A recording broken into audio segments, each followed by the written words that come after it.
Prepare to get gas because it's time for the Week in Gear. It is good to be back. I've been on holiday and let me count the ways in which I've missed you. So many. This week, Blackstar shrink a studio into your pocket, StewMac swap soldering irons for stomp boxes, and PRS give the Mira a 594 makeover. This episode is sponsored by this, the Saramonic Air microphone. More about that in a little bit. Now, let's kick off this week's most exciting gear releases by looking back at something from just before this week. So yes, I was on holiday recently and I missed two releases that I have to talk about.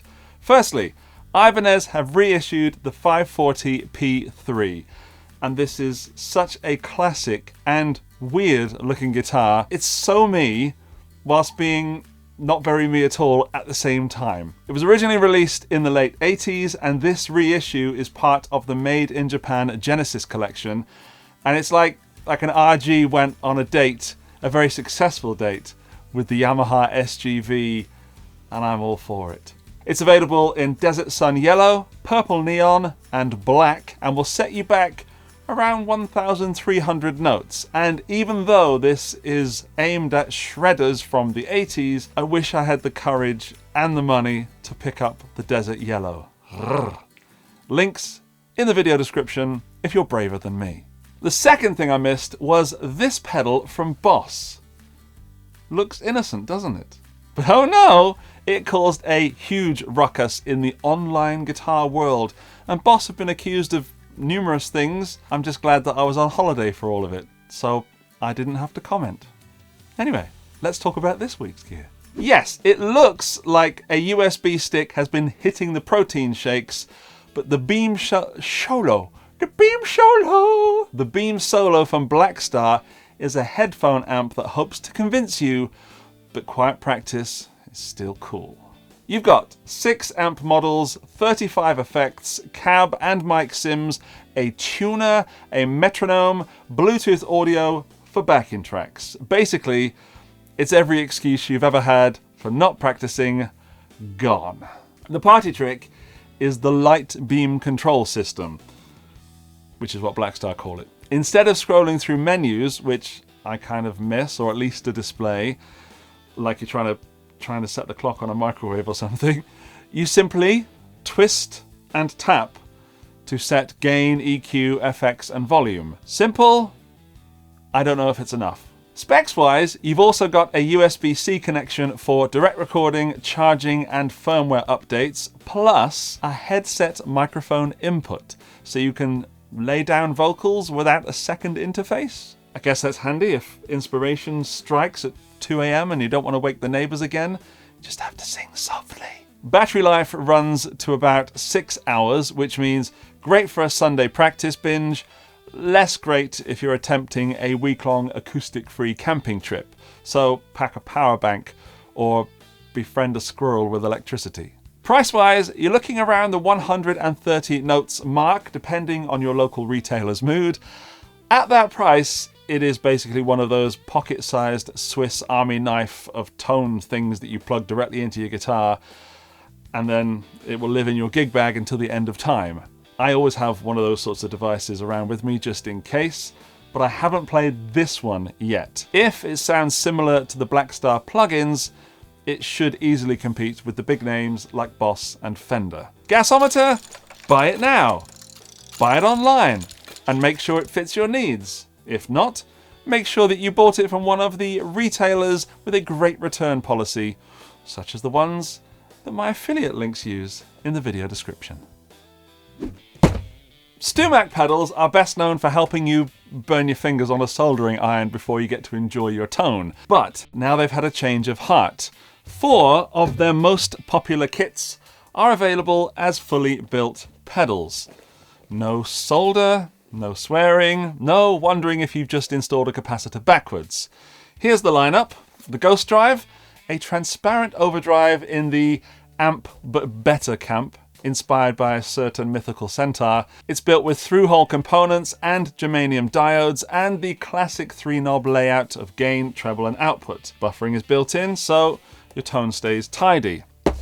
Light Cycle Phasor 3, 2, 1, 2. It's an optical phaser that takes its cues from the legendary Mutron. You get depth, rate, and feedback controls on top, plus a couple of internal trim pots to fine-tune the sweep. It's smooth, swirly, and very 70s, without the dodgy mustache. And it's difficult to build, so I'm pleased that comes as a pre-built. The Sun Fuzz, a silicon BC108 fuzz with volume, fuzz, and tone up front, and a hidden bias cleanup trim pot inside. It's thick, it's spitty, but it does actually clean up when you roll back the volume on the guitar. Perfect for your inner Hendrix, your outer Smashing Pumpkins, or at least your inner guitar garage band hero. 2 Kings Boost is there. It's essentially 2 drives in one box. Think Klon on one side, Blues Break. No, is it Klon on one side, Blues Break on the other? It's not. It's a King of Tone. I've forgotten what those 2 are.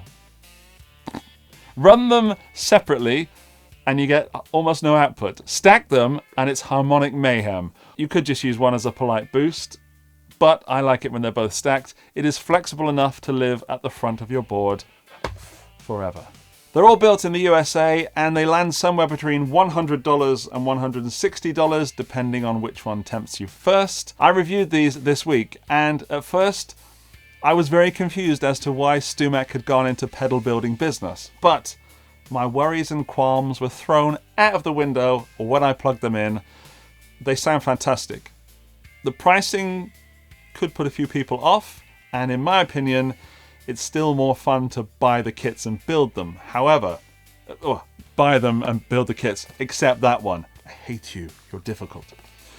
Every pedal in this range, every pedal in this range is a great homage to the tone that they are attempting to persuade you that you've bought. They're great pedals. So, if you've ever wanted a StewMac pedal, but not the learn electronics the hard way part, now's your chance. Boutique tones, 0 risk of electrocuting yourself. Gasometer rating, add to cart, if you live in the USA. If not, you might want to wait a bit. This episode is sponsored by this microphone from Saramonic. Let's talk about it, and into it. This is being recorded on my iPhone. And this is being recorded on the Saramonic Air wireless microphone, going directly into the iPhone. If you're wondering where I am, I'm in my new studio. I haven't told anyone about it yet, but I will be making Guitar Geek videos in this building very, very soon. Unfortunately, there's no acoustic treatment, so I've got to do all that work. It's quite noisy out there on the road. But I can improve the sound by using a wireless microphone such as this one. What do you get in the box? Well, I'll tell you. You get the wireless receiver, which you can plug into your camera or your phone.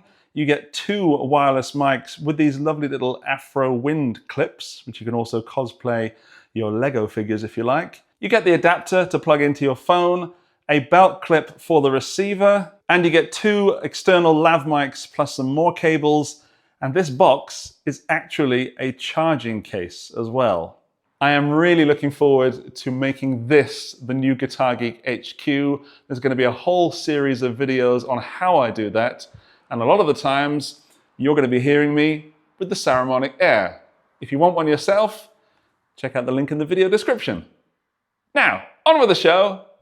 Behringer are back at it on the Moog train, and this time they've gone full bucket brigade with the BM-14M Analog Delay. At first glance, it looks less like a pedal and more like a piece of studio gear from the 70s that sprouted foot switches overnight. But under the hood, you get up to 1200 milliseconds of analog delay, a proper bucket brigade circuit, and an LFO section with 6 selectable waveforms. That's difficult to say.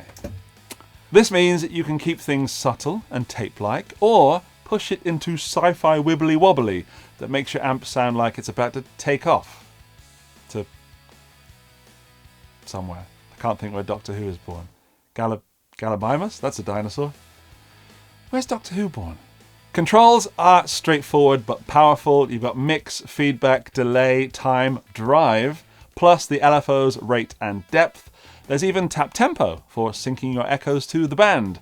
something you don't usually get on an old school analog delay. Throw in spillover tails, a feedback insert, and MIDI, plus expression inputs for every parameter, and you've basically got a modular delay lab disguised as a stump box.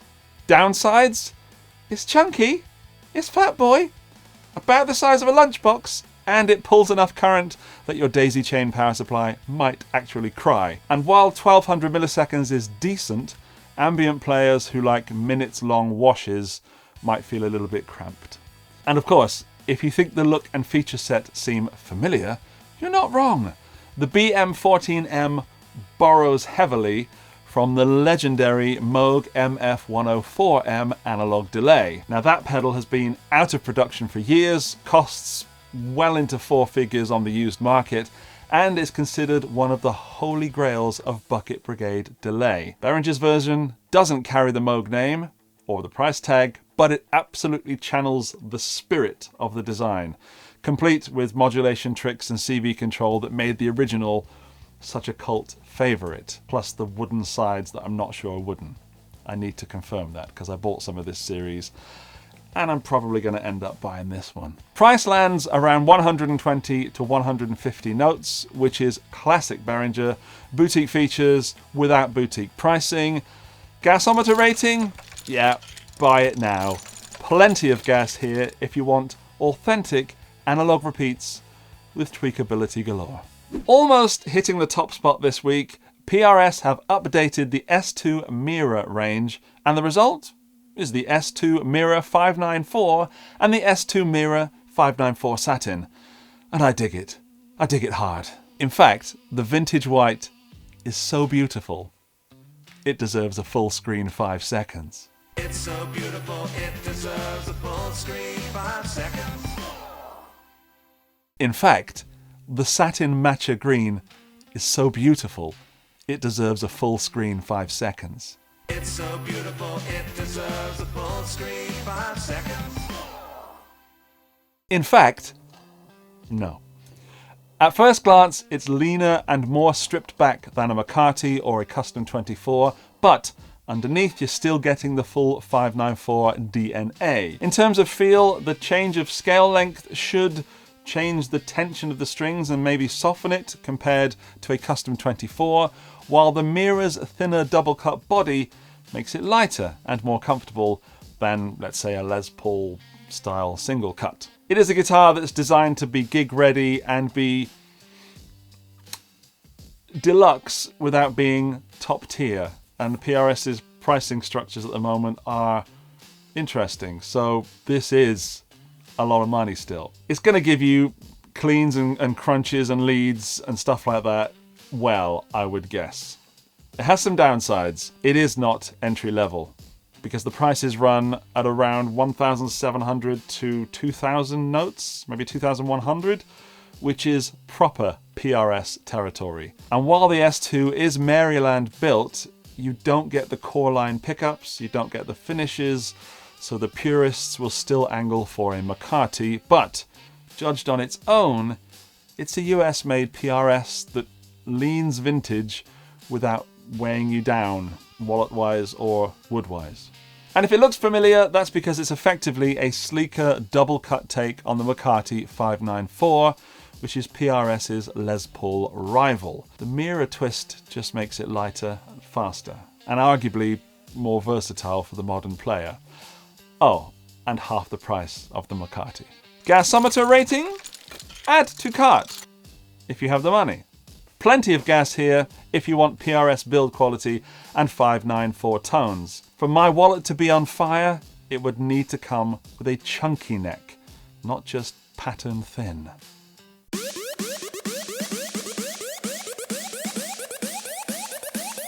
Andy's Pick of the Week. Alright, my pick of the week is genuinely something different. The Vander Guitars Guitar-O-Matic. Love the name, love the idea. Made by Vander Guitars in Melbourne, Australia, this is a drop-in mod for Strats or for Teles that bakes effects directly into your guitar. We're talking overdrive, boost, and fuzz, with more to come. Yes, we've seen guitars with effects built in before, and especially in the digital world recently, but this is analog, and it's fun, and it's all controllable from the face of your instrument. That means no pedals, no patch cables, no tap dancing, just plug in, dial up some reverb, kick in the drive, and off you go. Power comes from a 9-volt battery, which you have to fit inside your guitar as well, and the whole thing can still run fully bypassed if you just want normal sounds from your guitar. Purists will cry, digital snobs will scoff, but imagine traveling light with just a guitar and a cable for practice or minimal gigs or busking or just for fun. This is incredibly clever. I love it. When it came up on Instagram, I had to reach out and say how good it was. And another thing, the mod is fully reversible with no drilling or gluing needed. Brilliant. Here's where it gets properly geeky. The Guitar-O-Matic runs on a modular system, and it's a little bit like a game cartridge that plug into the guitars, which is maybe why I love it so much, because it reminds me of my Mega Drive. Every unit ships with 3 stock modules, the drive, the blaster boost, and the fuzz, and on top of that there are 2 additional X modules available, which is the Two-Face and the discontinued Leper, plus 7 or 8 prototypes nearly ready. So, instead of being locked into one set of baked-in effects, you can actually swap modules out like cartridges, tailoring the guitar to the gig. One day it's a fuzz, the next it's a polite boost, or a reverb, or possibly an auto wire in the future, or probably a phaser, something like that. That would be cool. It's modular pedalboard thinking shoved inside your guitar that you do yourself. I love it. It's currently on a release week special at about 110 notes for the Strat and about 140 notes for the Tele. It's not bargain territory for a mod, but compared to the price of 5 or 6 pedals and a power supply and a board and patch cables and all the rest of it, it's arguably a smart deal. And it is fun. That's why I love it. Gasometer rating? Yeah, my wallet is on fire. This isn't for everyone, but it is for me. And if you like the idea of having something fun in your rig, check out the links to it in the video description. Thank you to the wonderful people that support the show on Patreon. Their names are up on the screen now. Hello, everybody. And these people support the show right here on YouTube. Hello. Thank you very much. Thank you so much. And here's a special thanks to the toppest of tierist top tier members. Alinta, Antonio Cruz Barreto, Buddha Blue, Boom Shakalaka, Buzzle, Dirk, Doug Paget, Yendrik Strelka, Johnny McBadminton, Mike Lute, Andrew Morgan, Gary O'Neill, Josh Tanberg, Mandude Bro, PQ Deads, Robin Kelly, Sarang Narayan, Scott Sembach, and Southern Panda 33.